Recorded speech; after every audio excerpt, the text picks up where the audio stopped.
This is Trekzone's That Time When.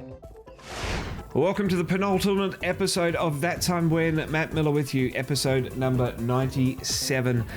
Didn't quite make 100, but the whole intention of That Time When was to showcase podcasts that you might have missed if you're new to the channel, or ones that have been such a long time ago if you've been hanging around Trekzone for long enough. We're up to the beginning of 2020 with this series. We won't get any further, unfortunately, but That Time When, our retrospective on the Trekzone catalogue is not going away. It's just becoming Trekzone TV live stream 24 hours a day, 7 days a week on the Trekzone YouTube channel. So be on the lookout for that from 6 a.m. New Year's Day 2023. Right now, though, you are watching this episode because you're keen to hear Rob McKnight, Australian television executive producer Rob McKnight, and I discussing our first thoughts on what was then the new season of Doctor Who, and also the brand new Star Trek Picard.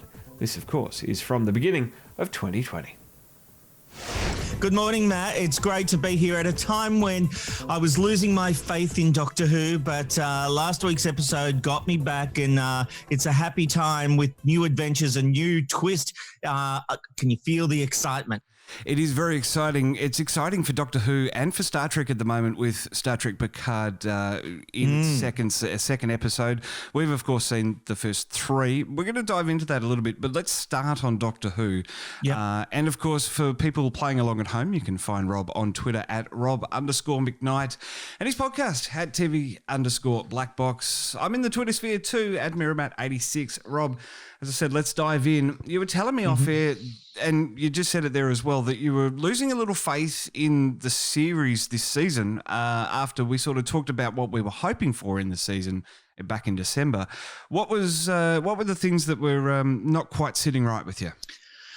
I think the episode where we got a lecture on climate change, it's not that I don't believe in climate change, but it went against the canon of the show itself. Like we've been to the year 5 million, and everything was fine. Or was it 5 billion? I can never remember. I'm sketchy on details, but remember when David Tennant went to the future in like episode 2, and the Earth was exploding, and he said, "You never stop to think about the fact that it all works out." And then we've got Jodie Whittaker telling us that, well, it's all falling apart. We need to think about climate change. You know what? We really didn't need that. That message can come across without the actual lecture that we got. And I thought it was being a bit too preachy.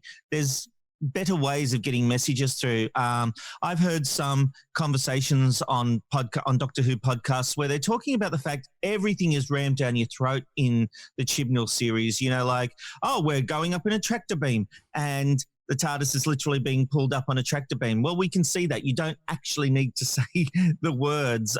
So I think there's a little bit too much of that.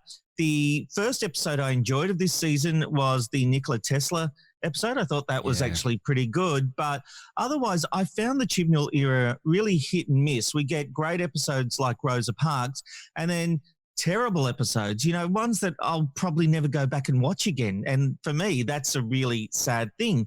But what we saw this week was the game changed. He's embraced old Doctor Who, which is the first series that he did. He didn't want to touch anything from the past. And then, because I don't know if it was the feedback, he then brought a Dalek back, and this season we're getting a lot of nods. I'm so happy to see Captain Jack back. That, to me, was a magical moment, and luckily I hadn't been spoiled on that because I watched it as it was airing. I was in the US at the time, and it was fantastic not to have that spoiled. And then, of course, the twist, and obviously we're talking spoilers here, which I assume everybody knows, that we have another Doctor, and that to me was amazing. And it's interesting. I heard Rob Irwin on the Doctor Who Show podcast really articulate this really well. And it's something I've been feeling. I haven't fully embraced Jodie Whittaker as the Doctor. I'm not really sure of the character. It doesn't have enough authority for me.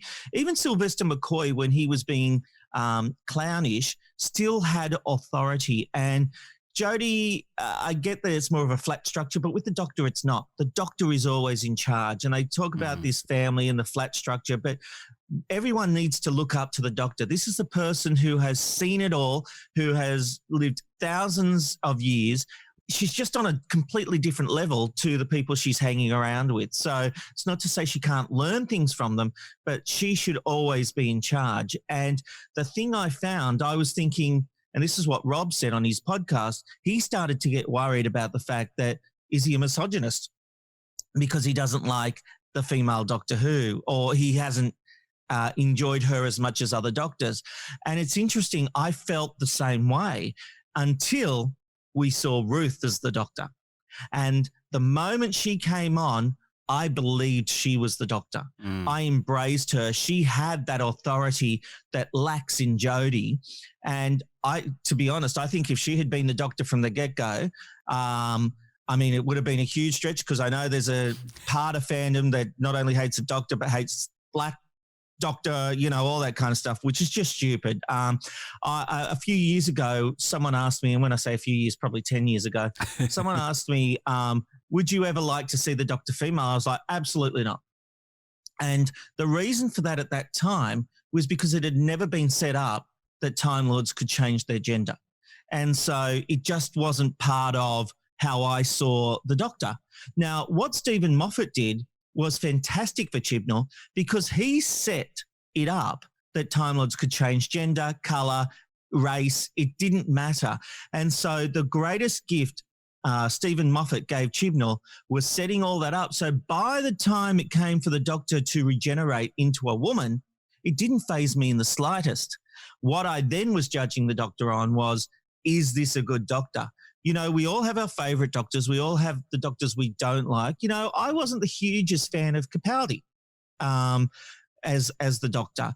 And I haven't fully been sold on Jodie, but I love Ruth. And sorry, I don't know the actress's name, and that's why I keep calling her Ruth. But I love her as the Doctor. And of course, Ruth, played by the awesome Jo Martin. I knew it was a Jo. I felt it was a Jo, but I didn't know the actress's name. But she did a fabulous job, and she was so complex. But obviously, the first thing I thought was alternate universe, but Chibnall has come out and ruled that out. He said she is canon, she is part of it. So it's going to be fascinating to see where that storyline goes. I'm pretty sure that it was just maybe it was Matt Smith that said, I'm still not female, or something like that. And that's all it needed to be. Yes. Instead of what sci-fi seems to be doing at the moment, generally in most shows, in ramming these messages down our throats and sort of being very obvious with getting a point across. I think it's fantastic to have representation and everything like that. But obviously the ultimate goal has to be providing entertainment, providing great entertainment, and something we can all get on board with. And as I said, I think that line from Matt Smith, yes, actually sowed the seeds, but what they did with the Master/Missy character was absolutely vital, I think, in getting the audience along for the ride for a female Doctor. Some interesting points about Ruth I noticed. The way she called it the ship. So that puts her timeline definitely down the Hartnell era, because obviously the TARDIS, he referred to the TARDIS as the ship all the time, not the TARDIS. So and it obviously had that older style control room, console room. So I think that's where we're sort of placing her. Is it pre-Hartnell? Well, that has its own issues, because Hartnell's TARDIS changed into the police box when he was on Earth with Susan. So I'm very, very interested to see where this goes. Did the Doctor have a whole life cycle before we got to the original Hartnell? So lots of questions out there that I'm really looking forward to being answered. And one thing I noticed when I was first watching the episode was the dossier on Lee, his picture was in front of the TARDIS. So I did a quick Google to see if other people had picked that up, and I don't know that it's really been spoken about, and probably has in forums. But on first viewing, I remember being really confused, because it's not overt and it looks a bit blue, but I saw those distinctive windows, and I thought, it looks like the TARDIS. And so I had no idea where it was going. I had no idea we would be getting another Doctor. And when I watched the episode second time round, obviously I was looking out to see if that was right. And it was. That photo of him on the dossier that was presented is him standing in front of the TARDIS. So lots of questions about him. Was he a Time Lord because he was known by the other Time Lord? He had a medal that was the whole reason they found him. Or was he a companion who helped the Doctor, who then went and got rewarded by the Time Lords? There's so much to this guy, although he did have the same training as Gat. So it would indicate that he's a Time Lord. And this is a Time Lord the Doctor's been intimate with because they were living a human existence on Earth. And why didn't he have to become human? So there's just so many questions out there about these two characters that I'm fascinated. And it's the best thing the show has done in years. It's a really confusing time, I think, for sci-fi fans because there seems to be a lot of fan service going on. It seems that this is the way that our showrunners are thinking that we want the show. And I think that in part is a little bit of a vocal minority maybe screaming from the hilltops about how you can't change things, you can't have a female Doctor, you can't be doing all these other things. And of course, I'm referring to Star Trek here as well with Discovery and Picard, that they sort of go, okay, well, let's just do what we know works. The problem with that is that they're trying to make it different, and by making it different, they're putting in speeches, and they're not being smart about the sci-fi. Oh, I completely agree. One of the things I was interested in about Picard was the swearing. Yes. And how that's going down with Star Trek fans. I like it. It feels very real and feels nice that we can live in a more gritty world with Picard. But the fan service is an interesting thing because we're in an era where there are so many options for people who want content. Broadcasters are facing an onslaught from the streaming services. I mean, Picard is now a streamer. It's not a broadcast show. But Doctor Who is facing a big ratings challenge, and it hasn't been hitting the marks, and it is falling down. And so the balance you have to find for fans and viewers is acknowledging what the fans want, but also evolving. If you stay stagnant, it's going to you will die. But the problem is Stephen Moffat probably went too far with the wibbly wobbly timey wimey stuff. Yes. And I remember my in-laws said they just stopped watching it because it got too confusing. So and I get that, I get that. I actually do understand that. Personally, I enjoyed it, but I get for a broader viewer that isn't as fanatical about some of us that it gets too much. So you really have to find that balance. I think we can't judge this new Doctor on how it fits and how it's going to serve the viewers until we know the backstory.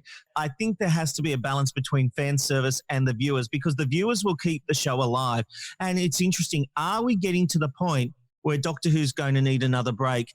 Were there many people disappointed when we had a year off from Doctor Who just recently? After Chibnall's first series, was anyone screaming out, no, we need to go straight into the next series? And I've got to say, the break didn't bother me. And there have been times in the past where Doctor Who's taken a break where I've been ropeable, but that time was not one of them.